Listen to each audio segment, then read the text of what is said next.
బేగ మేస్తాడు. ఇప్పుడు భర్త బాగుంటాడు, రేపొద్దునే బేగ మేస్తాడు. ఏమో పక్కింటి వాళ్ళు ఇప్పుడు బాగా మాట్లాడు, రేపొద్దునే మాట్లాడతాడు, ముద్దులు చెప్తాడు. ఏమిరా మాయా, అది మాయరా, అది ఒకటే మాయ కదా, నువ్వు కూడా మాయా.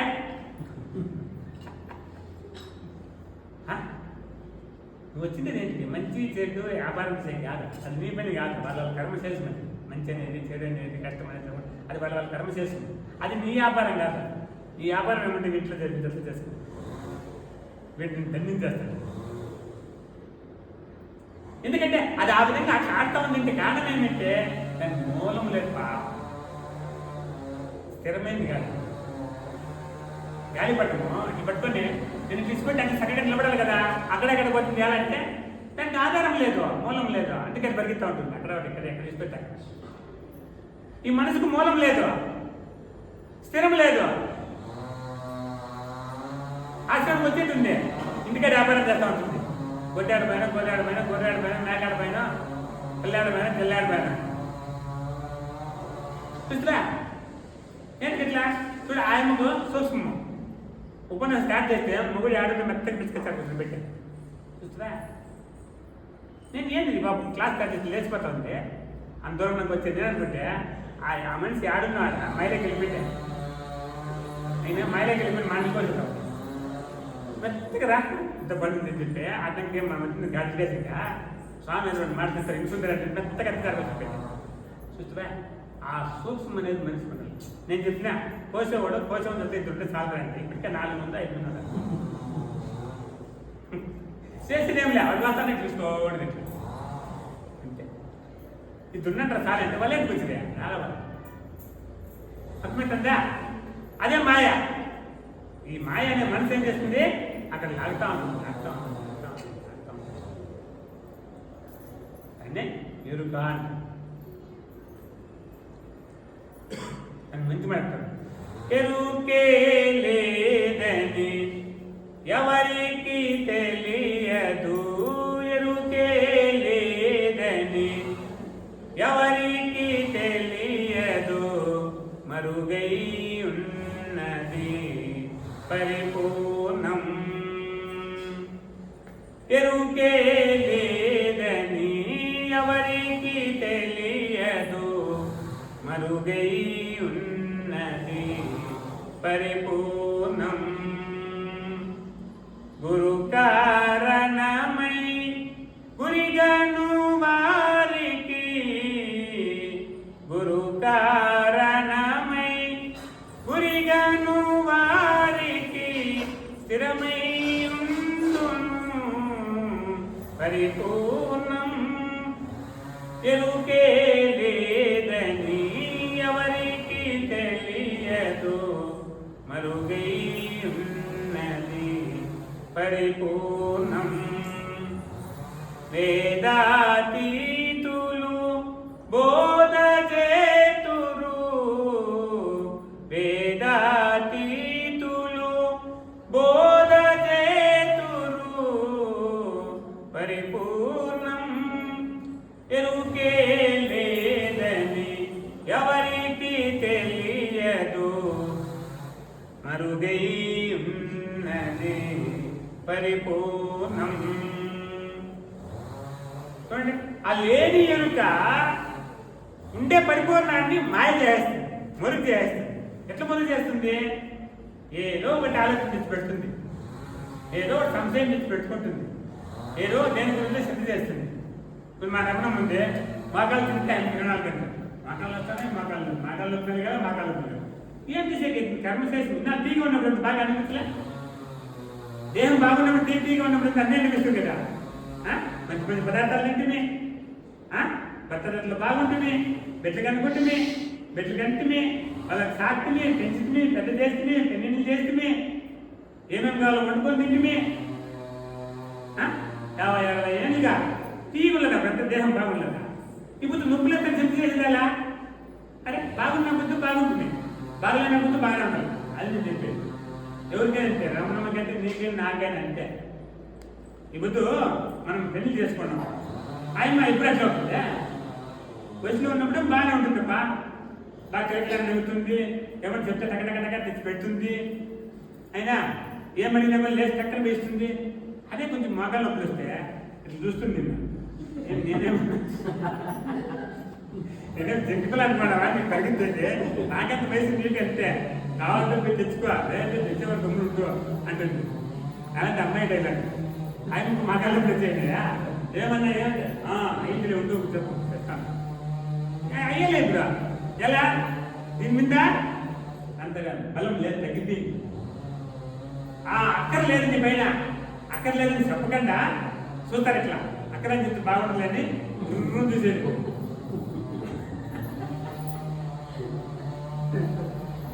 ఎందుకంటే గురువు అయిపోయింది దేహం, అన్నల దేహం మామూలుగా ఉండే అది చేయాలా ఇది చేయాలా, కొడుకు పెళ్లి చేయాలా, అన్నీ అయిపోయా. అన్నీ అయిపోయినప్పుడు ఇవి వచ్చాయండి మగాళ్ళు ఉంటుంది. ఒళ్ళు గురువు మోసేకి వేయాలా, కుసుంటే లేచేకి వేయాలా, ఎందుకు కుసుంటే కష్టము. ఏం చేస్తావు అక్కడే వద్దని పెట్టండి. నా ఇంటికి లాభం పెట్టుకోమంటే నేను పొద్దుకు ఒకే పట్టు. నేను పొద్దున ఇంత రాసిన తింటే మధ్యన పొద్దున వరకు ఇంత రాసిన తిన్నట్టు మళ్ళీ ఏం ముట్టుకోను. అర్థమైనా? దేహం ఫ్రీ ఉంది, ఎంతసేపు కూర్చుని ఏం మాట్లాడతాం. మా కళ్ళు ఉన్నాయో, నడుములు ఉన్నాయో, ఏంటివి ఉన్నాయో హ్యాపీగా ఉంటుంది. పట్టుకుని తెలిసి ఆరాం నిద్ర వస్తుంది. 7 గంటలకు పడుకుంటాను. మీరు ఎవరు 7 గంటలకు పడి చేయకండి. 7 గంటలకు నేను నిద్ర పెట్టా. మళ్ళీ కాదు మౌనమని ఫోన్ చేయండి. ఎవరు మౌనమని ఎవరు ఏమని చేసుకొని నాకేమో నిద్ర పెట్టాను. నాకు నిద్ర వస్తాను, నేను నిద్రపోతా అంతే. ఎలా నీకు బ్రహ్మ నీకు చెప్పైనా నువ్వు పట్టాయితే అయినా నువ్వు ఆశ్రమం పెట్టుకున్నావు, నువ్వేమో చేసుకోపో. నెలకొంటే మాత్రం ఏమో బాగా మంచిగా అనుకుంటున్నాను. నేను నిద్రపోయినా నీకెంత చెప్పేది. నేను రాత్రి 1 గంటకి వేస్తాను ధ్యానానికి. 1 గంట లేదు ధ్యానం కూర్చుంటా. అప్పుడు పని చేస్తున్నావు నువ్వు. నీకు అప్పుడు ఆశ్రమం చేస్తావు, అప్పుడు నువ్వు నిద్రపోతావు. నేనే చేసేదే. నేను నిద్రపోయేటప్పుడు నువ్వు ధ్యానం చేస్తావు. నేను ధ్యానం చేసేటప్పుడు నువ్వు నిద్రపోతావు. సరే ఎట్లుందా నాకు రావుడే. 7 గంటలకి వాళ్ళు టీవీ పెట్టింటారు, అది పెట్టింటారు, ఇది పెట్టింటారు. వాళ్ళు గాలిగా ఉన్నారు. సూర్యుని కాదవన్నీ దరిద్రం అంతా. అయినా 5 గంటలు 4 గంటలకు మొత్తం అంతా ముగిసిపెట్టింది. 7 గంటలకు చక్కగా అనుకున్నానంటే 1 గంట వరకు నిద్రపోతా. 12:30 1 గంట. 1 గంటకి లేస్తా. శాంతంగా ఉంటుంది. ఒక పిల్లి గుడ్డు కూడా ఎవరు పీక్ పని ఉంటారు. అర్థమైనా? అంత నిశ్శబ్దంగా ఉంటుంది. అప్పుడు పట్టా కూర్చొని అప్పుడు పట్టుకుంటా. నీ తెల్లారే వరకు పట్టుకుంటా. అట్లా సూపర్ ఐడియా బాగుందా? నువ్వు రాత్రి 3 మూగిట్లు తిని నింటగా వేసి తురికి నువ్వు 10 గంటలకి ఇట్లా పండుకుంటే తెల్లారి 4 గంటలు ధ్యానం చేయలేదు. ఆ బ్రహ్మ పండుగ లేకపోతే అది ఎన్ని మళ్ళీ బెరగొట్టు చచ్చింటుంది. ఎవరైనా లేకపోతే కదలరు. ఎందుకు రాత్రి 3 మూగిట్లు లోపల పిండి కదా అది మంద పెట్టుతుంది శరీరానికి. అది సస్తా ఉంటుంది. బెరగొట్టుతుంది. నిజమైన యోగి అయితే, నిజమైన జ్ఞాని అయితే రాత్రి అన్నం అడుపులో ఖాళీ కడుపుతో ఆకలితో పడుకోవాలి. ఎంత ఆకలితో పడుకుంటావో నీకు దేహం అంత ఆరోగ్యం ఉంటుంది. ఆకలితో పడుకుంటే దేహంలో ఉంటుంది ఆ వ్యక్త పదార్థాలంతా కరిగించుకుని అది ఆహారంగా సేకరించుకుంటుంది. నువ్వు ఎప్పుడూ తురుతనే ఉంటే 3 పొద్దులు 3 మూగిట్లు తురుతా ఉంటే పాపాన్ని ఏం చేస్తుంది? అంత అవసరం లేదండి. అది ఎంతకాలం పెట్టి చాలు. నువ్వెంత పెట్టాలని తీసుకుంది. ఇప్పుడు నేను పూట పెట్టావుంటా అదేం నిష్ఠూరం చేయప్ప. మా యజమాని చాలా మంచోడు పా. ఒక బొద్ద పెట్టేది ఆరాంగా అది దుబ్బైనామంటే నాకు పనే లేదు, హ్యాపీగా ఉంటామంటారు లోపలంతా. చూడు కిడ్నీలు కానించి హార్ట్ కానించి వాళ్ళంతా ఏమో తెలిసినా చాలా మంచోడు పా, చాలా గొప్పడు. పొద్దున్నే ఒక ముద్దే హాతారు. మరి దీని వరకు మాకేమీ పని లేదు. ఆ దుబ్బైనామంటే మా పని అయిపోయారు. ఆరామా వాళ్ళు అక్కడ పట్టారు లోపల ఆనందంగా పడ్డారు. నువ్వు 3 పొద్దులు రుక్కితే వాళ్ళకి ఎంత తాగుతుంది దాన్ని ఆలోచించండి. ఒక షిఫ్ట్ పని చేస్తే ఓకే రోజుకి 24 గంటలు 24 గంటలు ఉంటాయి. నువ్వు 3 పూట్ల పని చేయలేంటే వాడేమి ఇంటి బతుకొస్తే అది ఏంటి బతుకునే నాకు బతుకో. 24 గంటలు చేసి సాయం జరిపింది మగాలు బాయ్ అడుగు బాయ్ తిట్టుకొని వస్తూ ఉంటాం. తిట్టలేదు మనం కూడా. అదే మనం మధ్యాహ్నం పని పెట్టేసి 2 గంటల పని అయితే చేసేయి. ఇంకా నువ్వు పని చేద్దా మళ్ళీ హ్యాపీగా ఉంటున్నామంటే వాడికి ఎంత ఆనందంగా ఉంటుంది. అబ్బా మా యజమాని దేవుడు 2 గంటలు పని చేయమంటాడంటే 2 గంటలు పని చేస్తే నాకు పూర్తి జీతం జీతం ఇస్తాడంటే నీకు ఎంత విషయం ఉంటుంది చెప్పు. మీకు కూడా అంతే. మీ ఇంట్లో మగవాళ్ళు 2 గంటలు చేతి చేసుకోవచ్చు మళ్ళీ చేతి ఆరామంగా ఉంటాడంటేనా అబ్బా మా యజమాని దేవుడు పని అంటే ఏం ఇష్టమో పనే చేయగలరు. 2 గంటలు మాత్రం చేయకపోతే నేను ఆరామంగా ఉంటూ అంటానని మీకు ఇష్టపడతారు. అదే పొద్దున్న సాయంత్రం వరకు వచ్చి అంతేనా అయింది అన్నాను అనుకో, నీకు కష్టపడుతుంది తెలిసిన పాపం వస్తుందా? అట్లా దేహంలో కూడా పాప మా పార్ట్స్కి ఎక్కువ రెస్ట్ చేయాలి. నువ్వు ఎంత తక్కువ పెడితే అంత మంచి ఆరోగ్యం ఇస్తుంది. గాలితో మనిషి బతకచ్చండ్రా, అన్నం అవసరం లేదురా, కొత్త గాలితో బతకచ్చు. ఎంతో మంచి బతికినారు. ఇప్పుడు 45 రోజులు కొద్దిలేము లోపలికి వేస్తాము. ఏం పెట్టాము, ఏంది పెట్టము వాళ్ళ మగాన్ని. 45 రోజులు ఆడికే ఊరికే ఉండే పనిలే, ఆడ వేరే అభ్యాసాలు అన్నీ చేయాలి. అంత కష్టపడతారు. వచ్చే వచ్చి వాళ్ళు ఇంకా బాగా యాక్టివ్గా ఉంటారు. ఎలా అదంతా పరిస్థితి. అవసరం లేదానికి మనం ఊరికి మనకి అలవాటు చేయాలి. ముందు ఈ జమీన్లు అంతా ఉన్నాయి. ఈ జమీన్లు ఏమైనా వాడు వాడు వాడు వాడు వాడు దున్నుకునేది అర్థం చేసుకోండి. వాడు వాడు దున్నుకుంటా అంటే అది ఆడవాళ్ళు చేసే కదా పాపం, వాళ్ళకి ఆ శక్తి ఉండదు. మగవాళ్ళు చేసేది. మగవాళ్ళు చేస్తా ఉంటే స్టార్టింగ్ భూమి మీద చేతులు స్టార్ట్ అయినప్పుడు తను ఈ బుద్ధి అనుకోవచ్చు మళ్ళీ. అర్థమైనా? ఆ బుద్ధు ఇట్లా భార్యాభర్త వ్యవస్థ లేదు. గుర్తుపెట్టుకోండి. ఎవరెవరి దగ్గర ఎవరు ఇష్టం ఉంటే అక్కడ వెళ్ళిపోయే ఆ ప్రాణుల మాదిరిగా ఆ మాదిరిగా బతుకుతారని మానవుల ముందు. ఈ మగవాళ్ళు ఏం చేశారు, వాళ్ళకి ఈ సేనంతా చెట్లు కొట్టి ఆస్తి పంపించుకుని ఆ పంట పెట్టేవాడు. అప్పుడు ఆ వాడు అనంతరం ఎవరికి పోవాలా ఆస్తి అని నేను మా ఆయన చెప్తాను. ఊరికి అట్లా అవసరం లేదు అని ఈ భార్యాభర్త వ్యవస్థ ఎట్లా వచ్చిందని చెప్తాను. అప్పుడు ఆ మగవాడు ఆ ఆస్తి సంపాదించాడు కదా, ఈ ఆస్తి ఎవరికి పోవాలా అని అందరూ పెట్టలేడవాళ్ళు. ఎట్లా పెట్టలేడారంటే ఈ అమ్మ దగ్గర పెట్టాడో ఒకరిని గుర్తించాడు, ఇంకో అమ్మ దగ్గర పెట్టాడో ఇంకోటి గుర్తించాడు, ఇంకొక అమ్మ దగ్గర పెట్టాడో ఒకటి పెట్టాడు. వాళ్ళు ముగ్గురు వచ్చేది ఏమనే వాడే గుర్తించారు. ఈ వాడికి వాటి వీడి వీటి వీడిని ఇట్లా వచ్చేవాళ్ళు ముగ్గురు వచ్చి ఎవరికి ఇచ్చేదే ఆస్తి కుదరదు. గలాట. ఈ గలాటకి ఏం చేసినారు, ఒక భర్త ఏమైతే మగోడు ఆస్తి సంపాదించినారో ఆ ఆస్తి ఒక్క భార్య మాత్రం ఉండాలా, ఆ భార్యకే నువ్వు సంసారం చేయాలా, ఆ భార్య పుట్టిన బిడ్డలకే ఈ ఆస్తి చెందుతుంది అని ఒక రూల్ తీసుకుని వచ్చింది. ఈ గలాట్ల పడి సాయలేక అటువంటి భార్యాభర్త వ్యవస్థ వచ్చింది ఇట్లా. లేకపోతే ఇవి లేదు, ఇవంతా ఏం లేదు. ముందు మా ప్రాణుల మాదిరిగా అంటా ఉన్నారు వాళ్ళు పాటి. అర్థమైనా? ఆ తర్వాత భర్త డ్యామేజ్ వచ్చిన తర్వాత భార్య ఇంకా ఎవరి దగ్గర పోకూడదు, ఆ భర్త దగ్గర కాపురం చేసుకోవాలా. ఆ భర్తకి పుట్టిన బిడ్డలు ఆ ఆస్తికి వారసులు అవుతారు అని చెప్పి అక్కడనంటే ఈ పెన్నిండ్ల వ్యవస్థ అనేది వచ్చింది. ఆ మగవాళ్ళ డామినేషన్ ఏంటి ఎక్కువ జరిగిందంటే వాళ్ళకు శక్తి ఎక్కువ, వాళ్ళు చేతిని చేయగలరు, ఆడవాళ్ళు చేయలేరు. వాళ్ళు ఏమన్నా వంట వార్పు చేసుకొని వాళ్ళకి ఏమన్నా సేవలు చేసుకుంటారు కాబట్టి వాళ్ళ డామినేషన్ జరిగింది. ఈ బుద్ధి డామినేషన్ ఏంటంటే ఆడవాళ్ళు మగవాళ్ళకైనా ఎక్కువ సంపాదిస్తారు. ఇప్పుడు మగవాళ్ళు పోయి ఆడవాళ్ళకి ఏం కావాలో చేసి పెట్టిన పరిస్థితి వచ్చింది. ఎందుకంటే భారీ వ్యవస్థ అవసరంలో ఎవరికైనా తలకాయ అంటే చాలు ₹1,00,000 సంపాదన. ఆడవాళ్ళు కానీ మనం తలకాయ ఉండాలంటే తలకాయ ఉంటే యాదో చదువుకుంటే ఒక కోర్సు తీసుకుంటే ₹1,00,000 శాలరీ ఇస్తారు. ఆడవాళ్ళైనా మగవాళ్ళు ఇస్తారు. ఇప్పుడు నువ్వు భర్త చెప్పిన భార్య ఎట్లా అంటారు? ఇప్పుడు ఉండే ఆడవాళ్ళ అడగల నువ్వెంత అంత ఉన్నంతలు నేను సంపాదిస్తున్నా, అయినా నువ్వు గోపు గడుగు నేను కుక్కర పెడతా పైన, నువ్వు గడుగు పాత్ర ముందుగా వస్తావు కదా. నాకైతే పనులు ఉంటాయి, నేను మీటింగ్ అని కూర్చుకొని వస్తాను. ముందుకు వచ్చిన తర్వాతనే నువ్వు కడుపు పెట్టిండు, నేను వచ్చి తిరగబా చేస్తాను. మా ఇంటికాడ ఈ మంచి నీళ్ళు ఒక ట్యాంక్ పెట్టాను, ఫ్రీ నీళ్ళు, ఆ దుడ్లు తీసుకోరు. 6 గంటలకు వస్తారు. నేను మా వాడిని లీవే కనిపెట్టుకొని పోతా వాకింగ్. అర్థమైన 6 గంటలకు 6:30 గంటలకు పోతే మగవాళ్ళంతా నీళ్ళు ఇచ్చుకోండి. ఏంటి ఇంత మగవాళ్ళు అనిపిస్తే అంత క్యాన్లు ఎత్తుకోండి, నీళ్ళు తీసుకోండి. ముందుకాలం ఎట్లుండే ఆడవాళ్ళు పోయి ఇవి బిడ్డలు పెట్టుకొని ఆ కులాయిగా నిలుచుకొని ఒకరిని పెట్టుకొని నిలుచుకొని 7 ముందు 8 మంది కుట్లాడుకుంటా ఉంటాయి. ఇప్పుడు చూస్తే ఆడవాళ్ళు మొగరు వచ్చినాడు, అంతా మగవాళ్ళే. మరి కాలం ఎట్లా కాలం వచ్చిందని ఆయన ఆడవాళ్ళు బిడ్డలు ఎత్తుకొని మీరు నీళ్ళు చూస్తూ ఉంటుంది, మగవాళ్ళు బిడ్డలు ఎత్తుకొని బిడ్డలు ఇంట్లో పెట్టాలి కదా. ఇట్లా పరిస్థితి కాలం ఎంత తిరిగింది. గుర్తుపెట్టుకోండి, ఇది మాయ. ఇట్లే ఉండాలి వ్యవస్థ లేదు.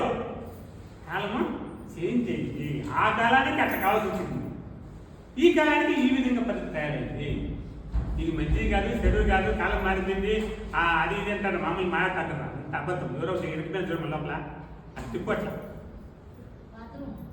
అర్థమవుతుందా? వాళ్ళు ఊరి ఏమన్నా చేసుకొని ఒకటే మూలం మనం పుట్టిండేది దేవుడయ్య కోసం. అర్థమవుతుందా? ఆ దేవుడయ్య కోసం పుట్టినాం కాబట్టి ఈ ముసరాటాన్ని పెట్టుకోండి. దేవుడు కానీ జన్మ సార్థకం చేసుకోండి. మీరు ఆడవాళ్ళన్నా పుట్టిండండి, మగవాళ్ళన్నా పుట్టిండండి, లేదు మీరన్నా మడకతుండండి, లేదంటే వాళ్ళన్నా నీళ్ళు తేండి, లేదు వాళ్ళు వంట చేయండి, మీరు ఇంకేమైనా పని చేయండి, ఎవరైనా పని చేసుకోండి అవసరాన్ని బట్టి. అదేం తొందరలే. అయితే మానవులై పుట్టిన దానికి ఉసిరాటాన్ని పట్టుకొని ధ్యానం చేయింది దేవుడు. దీనికన్నా శ్రేష్టమైంది ఇంకే పదవి లేదు. శ్రేష్టమైనటువంటి ఏమన్నా దాన్ని చేసుకుని మహానుభావుడాయ, కైవారంతా దాన్ని చేసుకుని మహానుభావుడాయ. అలాగే ప్రతి ఒక్కరూ మహానుభావులు ఎవరు ఉన్నారంటే దీంట్లో గురువుడు మాత్రం మహానుభావుడు. అటువంటి భాగ్యము మనకు దొరికింది.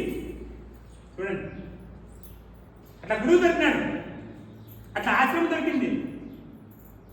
ఆరాముగా ఆడమండి. ఆడనికి అట్లా క్షేత్రం ఉంది. నువ్వు ఆడడానికి చేస్తే అదే అట్లా క్షేత్రం నీకు.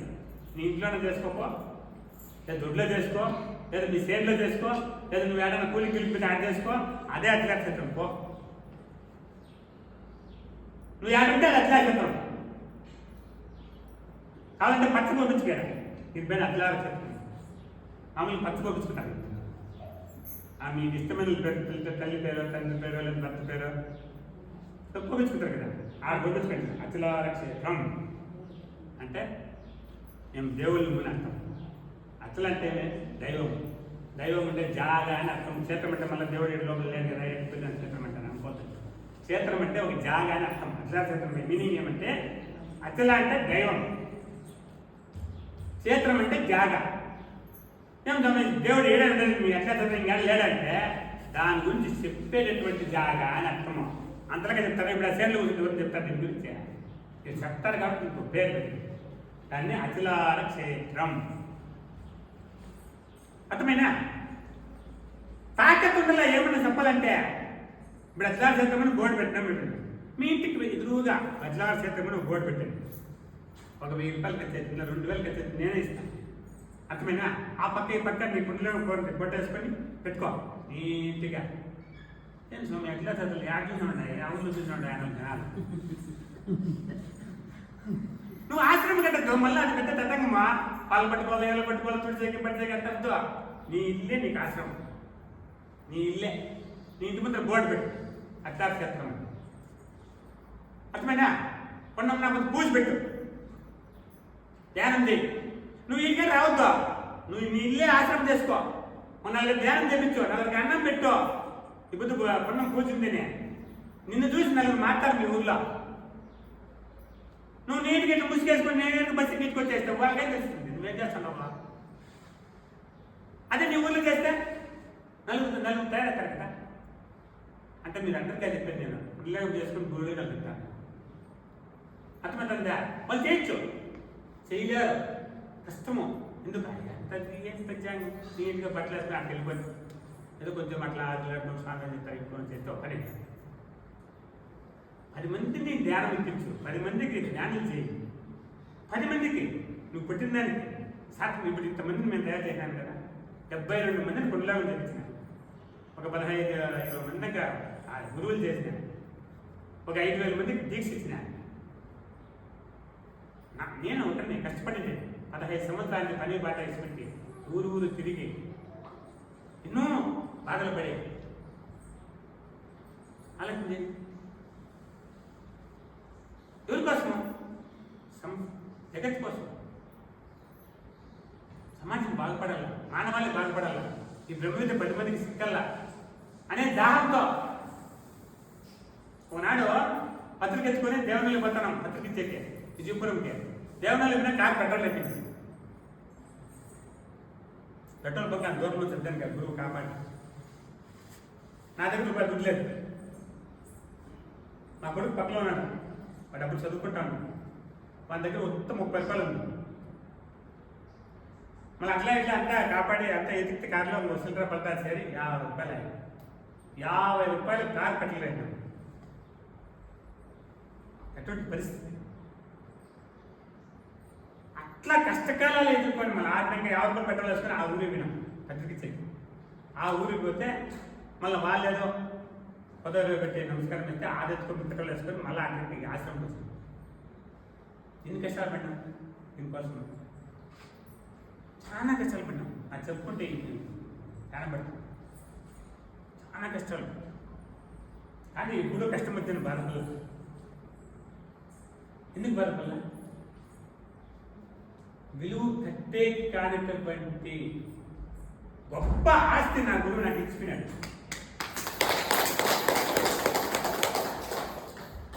అట్లా ఆస్తే నాకు ఉండేటప్పుడు నేను దీని గురించి ఏం స్థితి చేయలే. ఇప్పుడు దుడ్డుంది రేపు పోతుంది, ఉంటే ఉండి లేకపోతే పని ఏమన్నా కానీ ఆ గొప్ప ఆస్తి ఉంది కదా, ఎవరు ఇప్పించుకునే కదా, అట్లా ఆస్తి ఇచ్చాను కదా, అట్లా ఆస్తి నా శిష్యులు పెంచాలని నేను ప్రయత్నం చేస్తాను.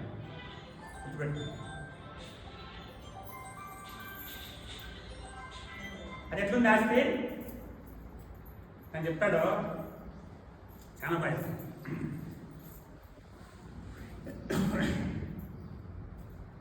యోగిరా సుఖ భోగిరా త్యాగిరా వైరాగిరా, యోగిరా సుఖ భోగిరా త్యాగిరా వైరాగిరా, బాగుగాను బ్రహ్మనేత్రయు బట్ట బయలైయుండురా,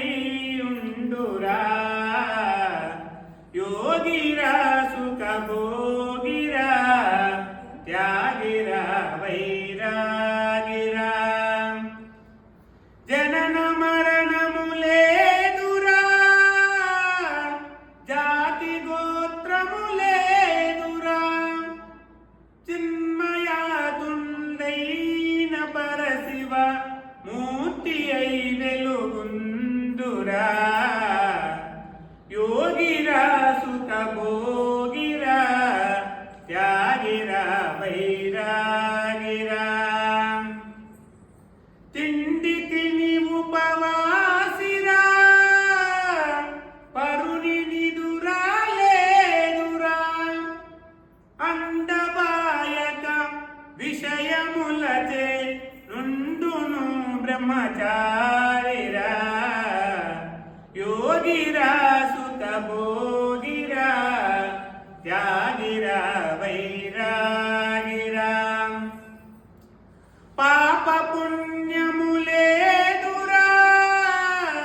పరమాత్ముడై తానుండురా, వ్యాపారములసె నుండు సలువ వ్యాపి అయి తానుండురా, యోగిరా సుఖ భోగిరా త్యాగిరా వైరాగిరా,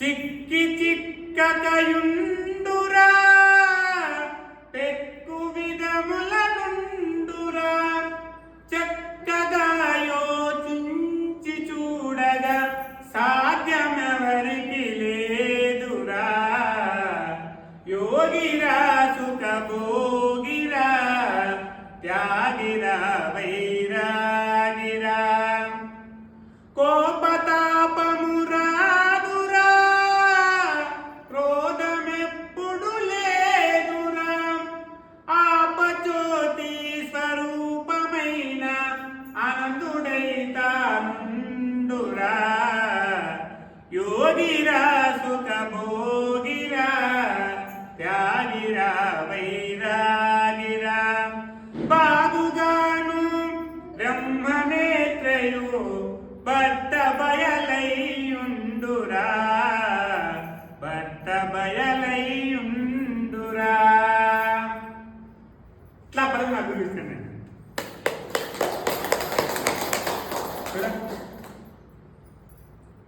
దాని కోపం రాదు, తాపం రాదు, క్రోధం లేదు, అయినా పాపం లేదు, పుణ్యం లేదు, దానికి తిండి పెట్టే తిండి తిందో పుట్టదు సావదు. మరి ఎట్లా పదవి నీకు ఇచ్చింటే దాని గురించి చింత చేయలే కానీ ఇది ఎప్పుడో నాడు ఊడిపోయే దాని గురించి మనం చింత చేసేది అలాగే ఇది చింత చేయొద్దు. దానికి దాచుతారు చింతలన్నీ విడిచి శ్రీ గురి నీ వేళ చింత చేయవే మనస, చింత చేసినప్పుడు చింతించు పరమ పదవి శీఘ్రమని తెలియవే మనస, వచ్చువారిని చూసి చచ్చువారిని చూసి మంచరం బయటకే మనస, బహుపాపములు చేసి ఎమ బాధపడనేలా నీ బాట నువ్వు చక్కగా చూడు మనస.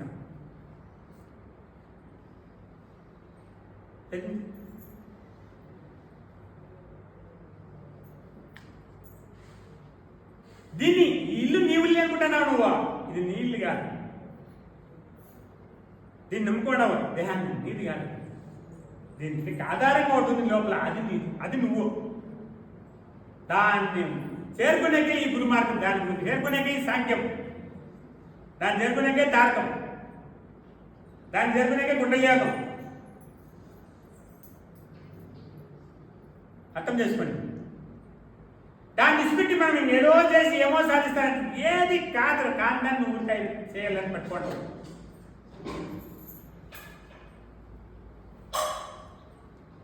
కానీ దాన్ని ససేయాలని పట్టుకోవడం. మరి నువ్వు బిడ్డ పుట్టాడు, బిడ్డను సాగుతావు, పెంచి పెద్ద చేస్తావు. నా బుట్టకు మంచి బుట్ట పట్టి పెళ్లి చేయాలని ఏం చేస్తావు? ఆ బుట్టను తెస్తావు, ఈ బుట్టకు జత చేస్తావు. అప్పుడు నీ మాట తింటే అప్పుడు తింటాడని, అయ్యో నా బిడ్డ తింటాను, నా మాట తింటాడా, నా సోది బిడ్డ తెచ్చి కట్టిని ఇప్పుడు నా మాట. అరే నీది, నేను పుట్టినదే నీది కాదంటాడు. ఇంకా ఆయమ్మ వచ్చేది చెప్పేదే నువ్వేం చెప్పేది? వాడి కర్మ వాడు పుట్టినాడు, వాడి కర్మ వాడే అనిపించుకుని పోతాంటాడు అంతే. నువ్వు వాడిని నాదని పోతావు, నా బిడ్డని పోతావు, నా మాటలని పోతావు, ఆ వ్యాపారం ఆ తంతకే ఆ తగలరికే పోతావు. నీ డ్యూటీ అయిపోయా, రిటైర్మెంట్ అయిపోయా నీ డ్యూటీ. ఎంతవరకు? ఓ బాధ్యత వరకు నీ పని. మళ్ళీ నీ మాటలు అడగద్దు. ఏదో అంత బెట్టరా తిను, పెట్టలేదా ఉపవాసం ఉంది, లేదా నువ్వు వండుకొని తిరుగు అంతే. అది మంచిది, శ్రేష్టమైనటువంటి పని. మరి దాన్ని రాగాలు తీసుకొని కూర్చున్నామనుకో, నీ మంచి చెడిపోతుంది, మా ఆరోగ్యం చెడిపోతుంది, చింతలు ఎక్కువైపోతాయి, సంసారంలో అగ్గి అయిపోతుంది. చూసినట్టు పోతా ఉండాల అంతే. అప్పుడు నువ్వు హ్యాపీ, హ్యాపీ, ఆనందం. ఏంటి తీసుకోవద్దు లోపలికి, ఏంటి వేసుకో తలకాయలేకి వేసుకోవద్దు. ఎప్పుడు దీన్ని కూడా చింత చేసుకో. చింత గురువు చెప్పిందేమి, నిశ్చింతగా ఉంటారా, ఎట్లా ఉంటారు. ఇది నీ ఊరు, నీ ఊరి పెద్ద దావ ఇది. ఈ దావ నీ ఊరి పెద్ద దావ ఇది. ఇంక ఆ దావంటే పోతే ఎక్కడ పోతే వాళ్ళు తెలియదు. నువ్వు ఎదుగులో నిజమైన దావ ఇది. నీకు శ్రాటం నుంచి నేను చేరుకోవాలి. చూడండి ఎట్లా దావ దొరికింది మనకి, ఎట్లా పదవి దొరికింది, ఎట్లా మార్గం దొరికింది. చూడండి మనం ఎంత అదృష్టపడుతున్నాము. మన జన్మ ధన్యం చేసుకునే కోసము ఎట్లా మార్గం దొరికింది. చూడు, గురి అతను పూజ చేయంటారా, లేదా కొండ ఎక్కువ ఉంటారా, లేదంటే ఏదైనా మాండలో పర్ర అదేంటూ ఉంటాయి, రాళ్ళు పడి చుట్టమన్నాడా, ఇద్దరు లేచి నీళ్ళు పోసుకోమని నీళ్ళు పోసుకోమన్నాడా, ఉపవాసం ఉండమన్నాడా, ఏ పత్తిమో పెట్టా కదా అయినా హ్యాపీగా ఏం వాళ్ళు తింటరా, నీకు ఇష్టమైంది బాగా కష్టపడి సంపాదించుకో, ధ్యానం చేసుకో, ఆనందంగా బతుకో. ఇంతకన్నా యోగం రాజయోగం ఎక్కడ ఉంది? అలాంటిది ఎట్టి పరిస్థితుల్లో ఉసాడమ్మా మర్చిపోదు. ఇచ్చారు కొన్ని దాన్ని మరిచినావా నువ్వు మొబ్బులోకి వెళ్ళిపోయింది. దీన్ని మరిచినావా నువ్వు మొబ్బులో ఉండవని అర్థం. నీ కష్టాలు ఏమిటి తిరుగుతా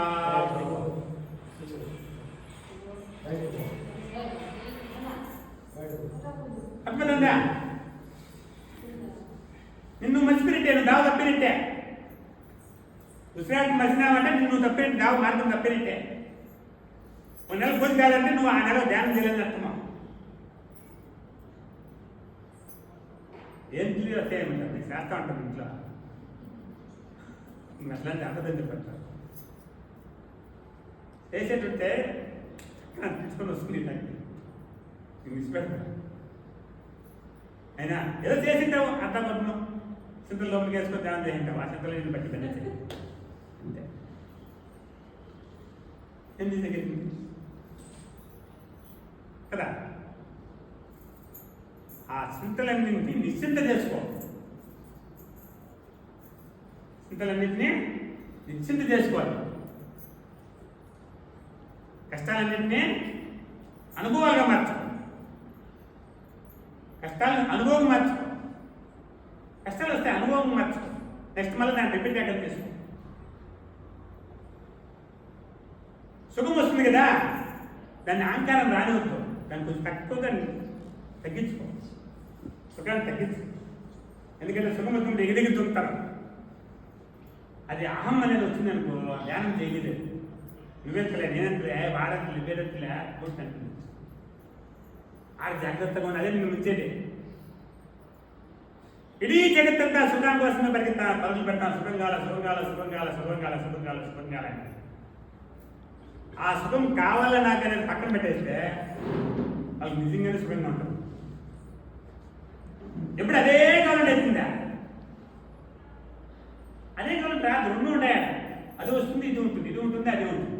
కష్టం వచ్చినప్పుడు ఆశ్రమం తీసుపెట్టేస్తాం. 3 నెలలు అదే రామం. మళ్ళీ కొంచెం సుఖమైతే మళ్ళా అది కరెక్ట్ కాదు. అదన్నా ఏదైనా రాని, ఏదైనా పోని. ఇప్పుడు పుణ్యమో గురువు వస్తాడో, ఏదో ఒకటి మాట చెప్తాడో, ధ్యానం చేసుకుని వద్దామని వచ్చేయాలంటే అంత కడప కడుపుకొని వెళ్ళిపోవాలి. మధ్యాహ్నం మినిమం సాయంకాలంగా నేను బిగిస్తానా? నేనే చెప్తాను కదా, 1 గంట క్లోజ్, 1:30 2 గంటలతో క్లోజ్. ఆరాంగా వెళ్ళిపోండి. ఇంటికాడ మీరు ధ్యానం చేసుకోండి. మౌనం వచ్చేప్పుడు గది కూడా చెప్పాను కదా, స్వామి నమస్కారం వేసే పనిలే, ఫుల్ డిస్కౌంట్ మీకు ఫ్రీ. నమస్కారం వేసే పనిలే. అయినా మాస్క్ కొట్టి తెచ్చుకోండి. అలా నా 5 రూపాయలు 2 రూపాయలు ఇస్తే కొట్టిస్తారు. ఆ గేట్ కూర్చొని వేసుకోండి. మళ్ళీ అక్కడ స్పెషల్ వేసుకోండి. ఇది వేసుకోండి. గేట్ కట్టించినప్పుడు మళ్ళీ గేట్ దాటి పెట్టినప్పుడు వేసుకోండి. ఇవ్వండి తినబండి. లోపల ఎవరు మాట్లాడదు. సైలెన్స్. రావడము, కూర్చోవడము, మౌనం చేసుకోవడము. నేను 12:30 12 గంటల క్లాస్ స్టార్ట్ చేస్తా. 1 అర్ధ గంట కథ చేస్తాను. ఆ తర్వాత మీరు ఆరాంగా భోజనం పెట్టడం హ్యాపీగా అర్థమవుతుందా? ఆ విధంగా మనం ఏమన్నా వేసుకునే సత్యమైతే మనం ధన్యులే అవకాశం ఉంటుంది. లేదా ఇంకా ఉన్నది ఇంటికి ఎత్తుకొని వస్తే మళ్ళీ 7 మంది చేసి పెట్టుకొని 7 చేర్పించుకొని మళ్ళీ ఇంటికి ఎత్తుకోకపోతే ఇంటికి వచ్చేది ఎలా? అదే దానికి కొంచెం మౌనం చేస్తే వచ్చిన అంత ఫలితం దొరుకుతుంది కదా. దానికోసం మనం ప్రయత్నం చేయండి. నేను రవి ఒకరే అల్ల ప్రయత్నంగా ఉంటాయి. ఇలా వస్తాం